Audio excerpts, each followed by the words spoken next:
మరి మన జిగురు తోటలో మందులు కొట్టాలి. ఇప్పటి నుంచే కొడితే మనకి కాజు జీడిపప్పు తెలుసు కదండి, అయ్యే తోటలండి ఇవి. రైతులు ఇప్పటి నుంచి ప్రాసెసింగ్ జరిగితే కానీ ఈ జీడి తోటల కాయు.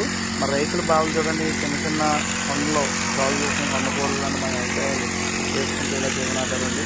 మరి మన లేబరు మేము రైతులు అందరూ ఇలా కష్టపడుతున్నాం. మీరు చూడండి, ఈ మందులు పిచికారి చేయడానికి ఇలా 3-4 సార్లు చేయాలి. మరి అందరూ రెడీ అవుతున్నారండి. తోటలు పెట్టుబడి పెడితే కానీ ఆదాయాలు రావు. మరి ఇలా మా కోసం మీరు ఏం చెప్తారో చెప్పండి. Okay friends.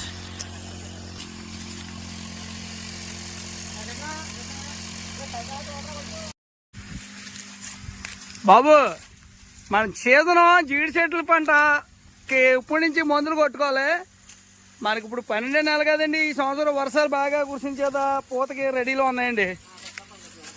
మరి ఇలాగ మందులు కొట్టుకుంటూ ఇక చూడండి, మేము లేబర్ వాళ్ళమి అడవులు కొట్టుకుని అడవుల్లాంటి బతికే వాళ్ళం అనేసి మా లేబర్ వాళ్ళు మేము కొండపోటు రైతులు అంతా ఈ సంవత్సరం చేస్తున్నాం. మరి మందులు కొట్టేస్తున్నాం. మరి ఈ రకంగా మేము చేసుకొని ఇలా జీవనాధారం